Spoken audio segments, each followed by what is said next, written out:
Easter is just around the corner, and I couldn't be more excited to share some heartwarming Easter DIYs celebrating Christ's resurrection. So let's get started.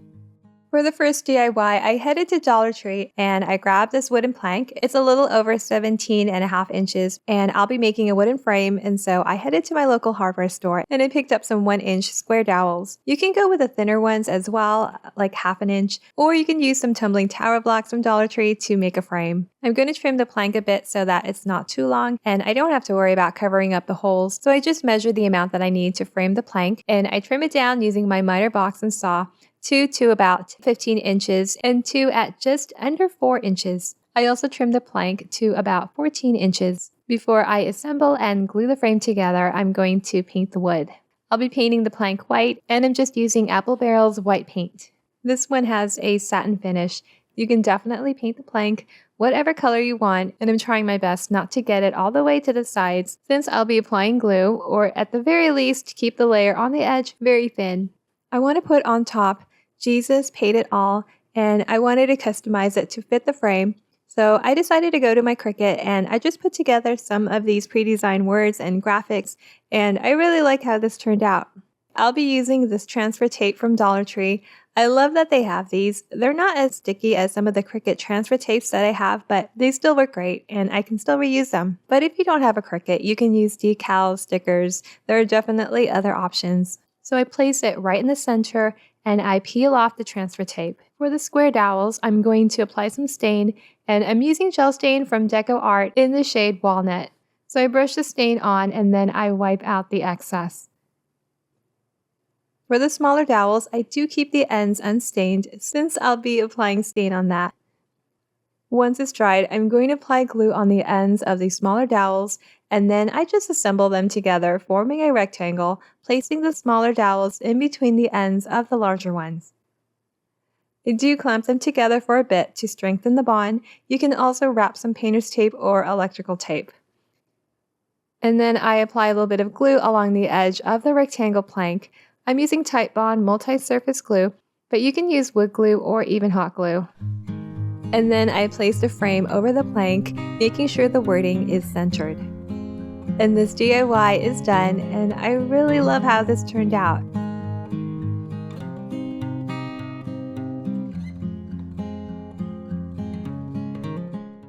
For this project, I'll be using this 11-inch MDF wood plank board from Dollar Tree and this 12-inch 1x2-inch wood.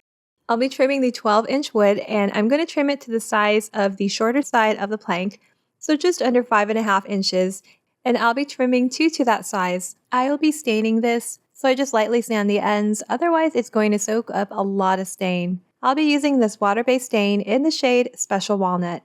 So just brush that on all over the wood, and then I wipe out the excess. Now I do avoid applying the stain where I'm going to be gluing the wood, which is about 1 inch or so towards the end. I do stain the back as well, just like the front, and I know this side will soak up a lot of stain, so I did lightly sand it as well. I stained the cut pieces of wood, leaving one side unstained. Next, I apply some glue on that unstained side, and I glue that to the board, making sure it's flush on all sides.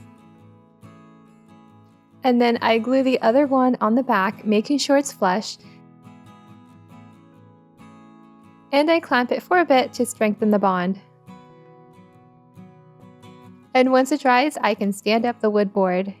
Next, I want to add a wooden cross to the board, and I'll be trimming this 1-inch square dowel, which I got at my local Home Depot to make a cross. Now you can also head to Dollar Tree. They do have wooden crosses there, or you can glue some tumbling tower blocks together to form a cross. So I trimmed the dowel to about 9 inches and 2 trimmed to about 1.5 inches. Now before I put that together, I wanted to place some wording on the board, so I used my Cricut to cut out "Because he lives, I can face tomorrow," and I just typed it out. Now I did use Dollar Tree vinyl instead of Cricut, and the Cricut does cut it well as long as I have it on the right setting. I played around with it and I found that the window cling with less pressure works pretty well for detailed cutting on the Dollar Tree vinyl. And I placed a phrase on the bottom left side.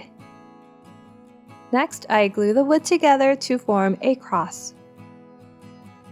I'll be painting the cross white, so I brush on the paint all over, leaving the bottom unpainted. I want to distress across, so I just lightly sand the edges with a sanding sheet.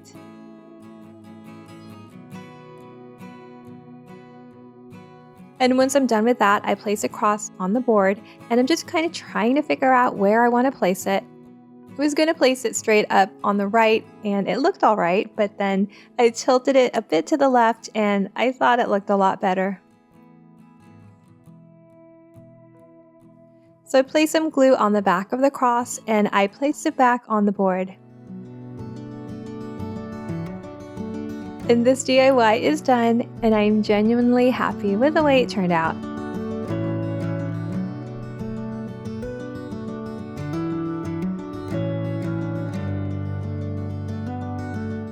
For this DIY, I'll be using 3 of these wood blocks from Dollar Tree, and I'm going to be making a little book stack. Now, as I was looking at the sides, I noticed one side had some tear out on the corners, you know, those rough edges that you see here, and I was going to sand it or use the other side, but then I kind of thought it looked like pages of a book, so I decided to use that side. I'll be painting the boards white, and so for the top wood, I apply the paint all over the top. I do a couple of layers to cover it completely, and I'll also paint the sides. For the second one, I decided to place this antique looking metallic sticker from Dollar Tree.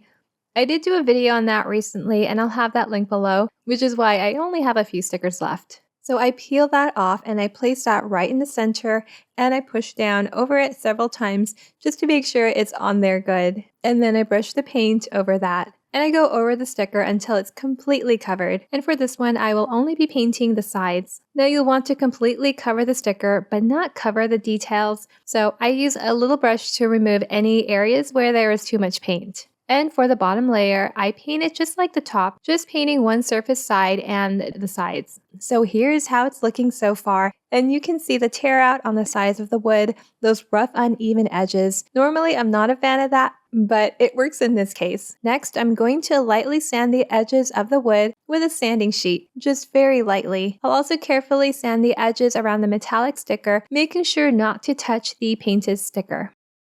And then with a damp cloth, I apply some antique wax all over the painted areas, making sure to go over the areas where I sanded. So I apply it on top, and then I wipe it down on the cleaner side of the damp cloth.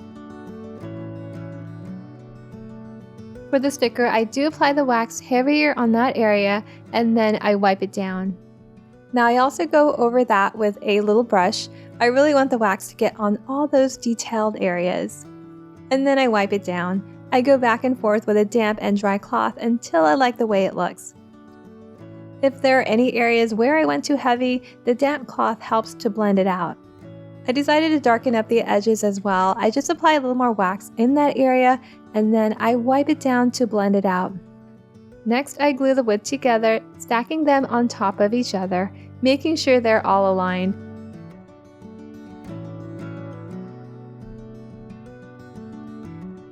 On the left side of the stacked books, I'm going to be placing "He is Risen," and I just used my Cricut to cut that out. You can also use letter stickers. There really isn't a lot of letters for this one. There's not a lot of space, so you just want to make sure that it fits nicely on each wood block. Now just place each word on the wood, making sure it's aligned nicely on the right side. Now you can embellish with some ribbon or jute string. You can tie that around the stacked wood, add some flowers or greenery, and this easy, customizable DIY is done, and I couldn't be happier with the way it turned out. Hey, thank you so much for watching. If you enjoyed this video, don't forget to give it a thumbs up and make sure to subscribe if you haven't already. More DIYs are coming your way, so until next time, bye!